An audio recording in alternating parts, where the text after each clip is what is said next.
Segmen terakhir saya akan berbincang dengan Pak Arsyad Rashid masih dalam tentu pemenangan dari Ganjar Pranowo dalam posisi Pak Arsyad sebagai Ketua Tim TPN GP yang tadi terputus, Pak. Kemudian mengapa kemudian Anda menerima eh, pinangan ini ya sebagai Ketua Tim Pemenangan Nasional Ganjar Presiden? Kita tahu Bapak seorang Ketua Umum Kadin yang mungkin ini adalah posisi yang berkaitan juga dengan politik begitu. Apa yang membuat akhirnya Bapak ikut dalam TPN GP ini?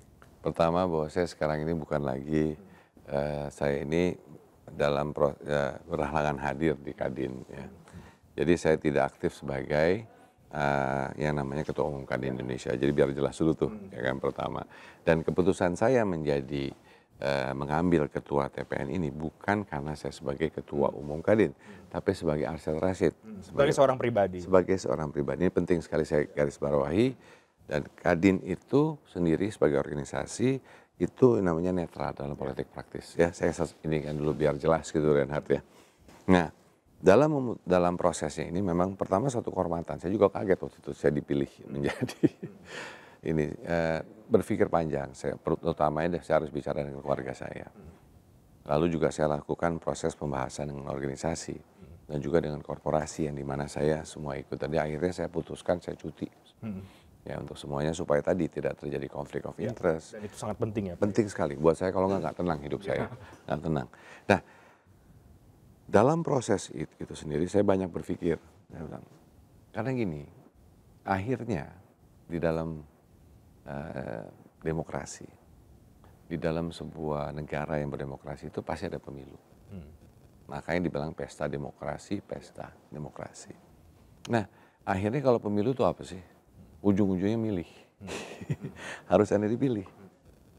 That's proses, that's demokrasi, ya kan? Nah, ada yang menyimpan di dalam hatinya, ada yang dikeluarkan. Nah, saya akhirnya memutuskan untuk tidak disimpan di hati, tapi dikeluarkan. Ya, makanya saya memilih Ganjar Pranowo. Okay. Namun selain itu, saya merasa gini, saya ingin ikut bagian dalam proses ini. Untuk apa? Saya melihat bahwa sudah waktunya kita berpolitik secara asik-asik. Jangan dianggap serem-serem. Setiap kali mau pemilu kayaknya takut banget gitu. Mau milih aja takut. Mau milih mau ngomong saya milih ini, nggak enak, takut. Kenapa ya? It's okay. Padahal kan seharusnya tidak begitu. Tidak gitu. Nah ini penting sekali untuk kita bersama menciptakan. Ini kan suatu proses buat kita. Kita ini kan lagi demokrasi, proses demokrasi. Boleh dikatakan sejak baru reformasi 98 gitu kan. Nah kita lagi proses belajar. Nah di sini tahapannya ya kan, kita harus lihat kilas balik tahun 2019. Pada waktu itu Pak Jokowi ya kan mengajak ya kan Pak Prabowo untuk masuk ke dalam kabinet. Saya bilang itu salut. Ya kan itu namanya kedewasaan berpolitik. Yaitu apa? Yang dipikirkan berarti kan rakyat, above all. Ya. Dan berarti ini kan spiritnya udah asik, udah bagus nih. Kita harus teruskan, jangan stop di sana. Nah ini kita punya kesempatan, kita cuma 5 tahun sekali kita punya kesempatan melakukan hal ini. Nah di sisi ini saya ingin bagian daripada itu yang pertama. Bagian bahwa supaya juga tadi, tahun ini pemilu ini, 30% itu pemilihan pertama. Yeah. 30% lagi mungkin pemilih yang baru kedua kali deh. Yang 40% yang campur-campur. Ya kan, ada yang ketiga, ada yang keempat, dan lain-lain gitu kan. Nah jadi kita ya harus mengedukasi juga pada adik-adik, pada anak-anak kita semua. Bahwa jangan nggak suka politik. Anda tidak usah berpolitik, Anda tidak cukup menjadi politisi. But you have to care about politik. Kenapa? Karena politik itu shape the country. Itu masa depan mereka. Mereka harus ikut campur. Penentuan masa depan loh, kan gitu. Nah jadi teman, kalau sekarang ini kan jadi pada kayak anti, nggak mau dah gitu kan. Janganlah, yuk kita buat ini sesuatu hal yang asik. Memikirkan bersama, engagement bersama. Ini pesta demokrasi yang harus kita lalui sebagai negara yang... Nah itu saya ingin yang aman, yang asik, yang akhirnya ujungnya gotong royong buat saya. Nah itu yang pertama, saya ingin bagian daripada itu. Yang kedua, Saya ingin juga ikut serta di dalam menginfluence. Apa? Saya melihat bahwa apa yang sudah dilakukan oleh Pak Jokowi selama 10 tahun ini, itu hal yang luar biasa. Tadi saya mengatakan adalah bahwa kepercayaan itu yang sulit. Dan sudah ada nih kepercayaan nih, gitu, yang kita dapatkan. Sekarang momentumnya udah pas sekali nih. Ini sudah gak ada waktu lagi. Makanya kita harus gerak cepat. Kita harus cepat-cepat nih. Kenapa tantangannya banyak ya di luar sana. Dan kita memperkuat ekonomi kita. Perperangan ekonomi ada. Saya ingin ikut bagian dalam shaping this. Gitu. Dengan saya masuk TPN ini kan saya ikut menginfluence visi misi tujuan dan segala macam ke depannya gitu loh. Jadi saya merasa bahwa inilah namanya yang saya katakan keberlanjutan. Bukan berarti dalam negatif konteks ya. Keberlanjutan itu bahwa ini tadi infrastruktur yang sudah dibangun harus diselesaikan. Karena udah mau jadi ini semuanya. Harus selesai. Banyak yang sudah ada tapi harus selesaikan. Karena infrastruktur ini penting. Untuk apa? Balik-balik lagi untuk siapa? Untuk rakyat. Kan gitu. Nah, hal-hal ini yang memang makanya saya ingin bagian daripada proses ini gitu ya. Terus yang ketiga adalah juga bahwa selain tadi visi dan misi dan semuanya dan isi dari perencanaan ke depan dan bagian tadi berkelanjutan terhadap apa yang Pak Jokowi sudah lakukan, ingin saya lakukan. Tapi juga nanti saya ingin bagian dari yang kalau punya satu rencana tetapi juga manusia yang dipilih juga tidak tepat. Saya ingin bagian daripada itu juga. Bagian daripada kita bukannya saya berarti saya ini, tapi menyiapkan teman-teman siapa sih yang memang menjadi the leaders of tomorrow, ya kan. Nah, jadi hal-hal ini yang akhirnya membuat saya memutuskan ya, bahwa selain tadi kan memutuskan untuk itu ya. Dan akhirnya adalah saya melihat bahwa Ganjar Pranowo ini, Mas Ganjar, adalah orang yang cocok dan tepat untuk membawa Indonesia 5 sampai 10 tahun ke depan. Karena saya sebelumnya saya ngobrol juga sama Mas Ganjar. Ya, saya udah mengenal Mas Ganjar cukup lama. Tapi kan pada saat-saat ini lebih mendalam lah ya. Apalagi waktu mau bicara visi misi, ngisi, ngambilin apa yang dalam pikirannya, dalam hatinya, dalam diskusi ini, kita kan tarik ini semua ya, dalam proses ini. Dan itu memperkuat saya atas keputusan saya itu. Ya. Nah beliau itu bukan apa, pertama tuh beliau mengerti rakyat. Bukan hanya mengerti, merasai. Ya, kadang-kadang bisa mengerti, tapi kalau nggak merasai, itu beda loh. Makanya saya kalau buat keputusan selalu saya datengin tempatnya, saya lihat begitu bagaimana, saya ingin merasai juga. Sama halnya dengan ini, gitu ya. Mas Ganjar itu datang dari benar-benar seorang keluarga yang dari bawah. Sederhana ya. Sederhana. Beliau anaknya polisi, ya kan. Beliau datang dari Jawa Tengah di atas gunung sana gitu kan. Keluar dari sana beliau bisa sekolah segala macam. Hampir beliau sekolah, akhirnya masuk keputusan untuk sempat kerja, sempat itu. Habis itu beliau masuk ke partai. Beliau waktu itu akhirnya masuk ke legislatif. Selama 10 tahun di legislatif. Dengan demikian beliau mengerti cara membuat legislatif. Waktu itu ikut involve dalam pemikiran-pemikiran bagaimana sebuah legislatif itu dibuat. Berbicara FGD dan segala macamnya. Lalu dari tingkat situ beliau menjadi gubernur. Itu pun 10 tahun gitu. Itu apa? Itu manajemen loh, nggak mudah loh. Ya kan? Beliau mengerti birokrasi, beliau mengerti bagaimana apa yang menjadi inefisiensi dalam konteks proses yang ada di dalam. Beliau melakukan banyak hal di sana. Beliau melakukan banyak untuk Jawa Tengah. Dan itu proven gitu. Jadi ada track record beliau itu ya. Nah, managing territorial seperti begini dan semuanya. Nah, ini jadi saya melihatnya bahwa komplit juga ya. Sudah mengerti membuat regulasi dan semuanya sebagai anggota DPR. Lalu masuk menjadi gubernur yang managing suatu provinsi gitu kan ya, 10 tahun loh. Nggak cepat gitu. Itu kan. Nah, sekarang cocok dong setelah mengerti regulasi 10 tahun mengabdi untuk satu provinsi Jawa Tengah, Sekarang dengan pengalaman yang ada membawa ke nasional. Oke. Saya rasa itu. Jadi dengan demikian itu memperkuat dan saya Track mengatakan record Pak Ganjar itu ya berarti Pak? very clear. Track record dan juga karakter beliau. Dan juga ini loh, saya kan pengen ngobrol juga nih, tahu gimana. Oh, pendengar yang baik loh. Dan asik gitu, mau mendengar, ya kan. Karena penting loh mau mendengar, ya kan. Ramah, humoris, gitu kan. Apa namanya, jadi orangnya asik gitu. Nyantai, relax, ya kan, tanpa emosi beliau. Gitu, ya kan, relax gitu.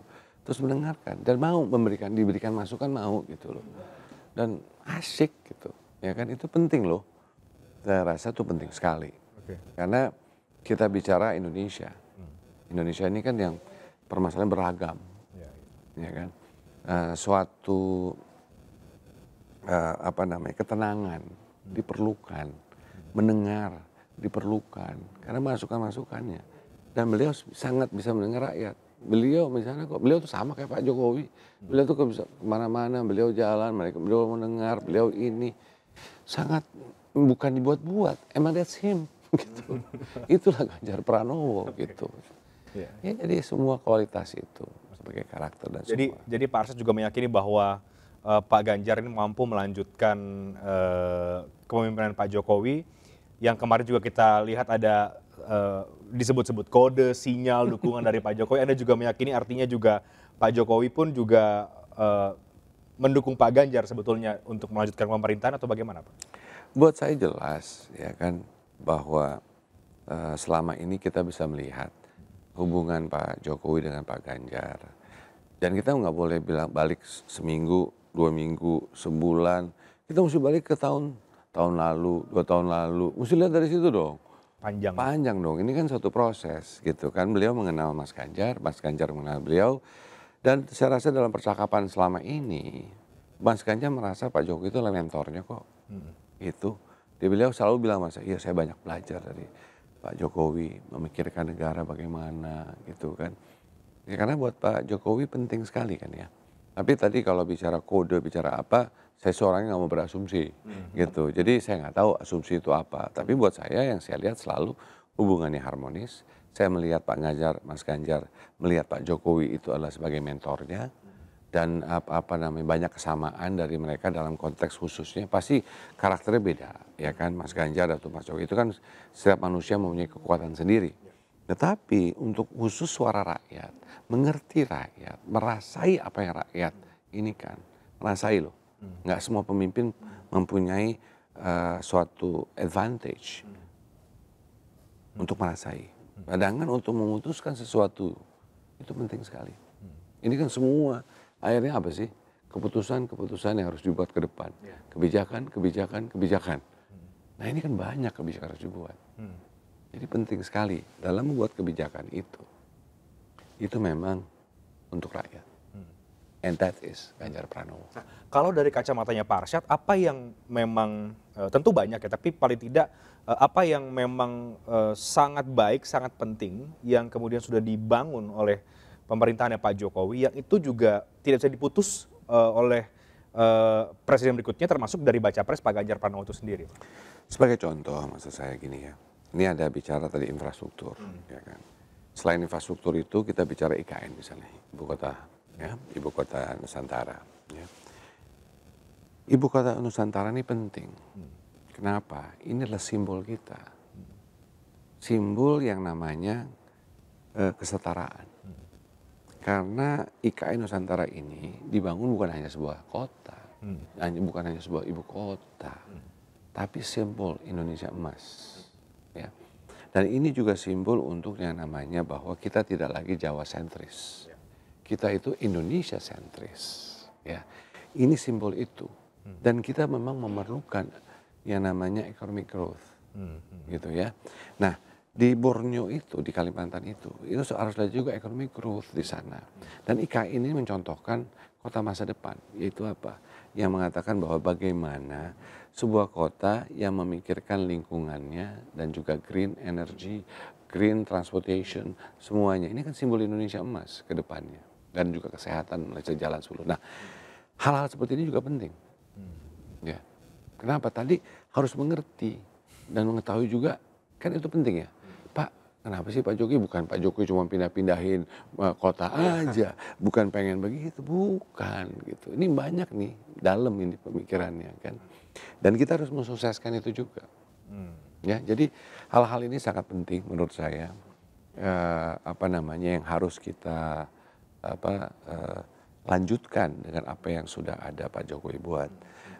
Tadi selalu ditanya, saya bilang kenapa sih kalau gitu loh, gimana sih bilang kok Pak Jokowi bukan ya, beliau CEO-nya sekarang, Presiden Indonesia di beliau, ya kan, kalau ngerti tantangan dengan beliau ngerti. Terus apa yang harus ini kan, jadi saya rasa untuk bicara dengan beliau juga kita harus bicara, ya kan. Oke. Artinya ke depan di luar bagaimana dinamika politik yang tengah dipersiapkan, juga mungkin soal gagasan yang akan dibawa oleh Pak Ganjar, itu juga yang mungkin akan publik akan melihat ya, Pak Arsyad, dalam penting sekali. Nah ini yang proses demokrasi kita ya, sudah waktunya kita bicara gagasan, kita bicara memang apa yang mau kita lakukan untuk bangsa ini, untuk 5 tahun ke depan, untuk menuju Indonesia emas ya, karena penting sekali ya, penting sekali perencanaan yang terstruktur ke depannya, jelas, transparan. Contoh misalnya mengenai hukum, itu penting sekali juga, ya kan. Nah ini juga menjadi bagian daripada pemikiran Pak Ganjar, gitu kan. To make sure the governance, the hukum dan semuanya itu, ya kan. Nah hal-hal ini menjadi suatu, ya katakanlah ini overall strategi yang akan kita lakukan, gagasan-gagasan Mas Ganjar Pranowo untuk Indonesia. Ya.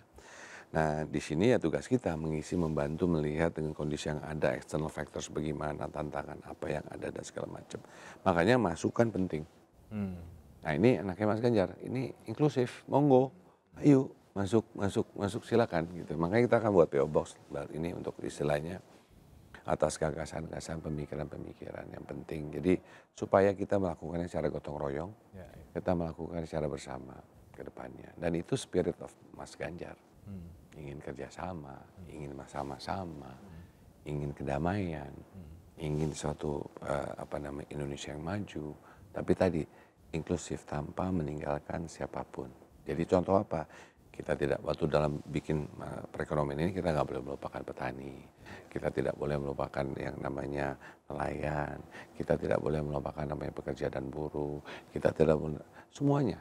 Misalnya wanita, bagaimana pengembangan ke depan, ya dalam konteks leadership of wanita, women leadership. Bicara juga untuk disabilitas, kita pastikan disabilitas juga bagian daripada, jadi makanya inklusivitas, tidak boleh meninggalkan siapapun.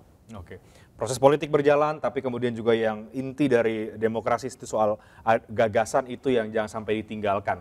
Jadi kapan kira-kira publik bisa melihat visi misi Pak Ganjar akan ditampilkan, Pak Arsyad? Step by step. Jadi kalau dibilang kartu sedikit-sedikit, nggak, nantinya pasti ada, tapi kita akan buat, pasti ada yang istilahnya nih visi besarnya dulu. Nah tapi dari sini bukan ini omong-omong, bukan omdo gitu, bukan omong doang, tapi ini berisi. Ini akan masuk dalam satu planning dan satu jangka panjang. Dan memang itu menjadi tantangan kita bersama. Terima kasih banyak Pak Arsyad Rashid, Ketua TPN Ganjar Presiden. Kita akan tunggu dinamika politik ke depan, tapi juga di sana sama kita menanti gagasan-gagasan yang dimunculkan ke publik agar masyarakat juga sebagai pemilih ini bisa memilih secara rasional dan juga menentukan pilihan yang terbaik untuk melanjutkan pemerintahan dari Pak Jokowi ke depan. Terima kasih banyak Pak Arsyad sudah meluangkan waktu. Terima kasih banyak. Thank you Renhard. Thank you so much. Salam semuanya. Ya, dan demikian Talk Politics with Renhard bersama dengan Pak Arsyad Rashid. Saya Renhard Sirait pamit. Terima kasih. Sampai jumpa.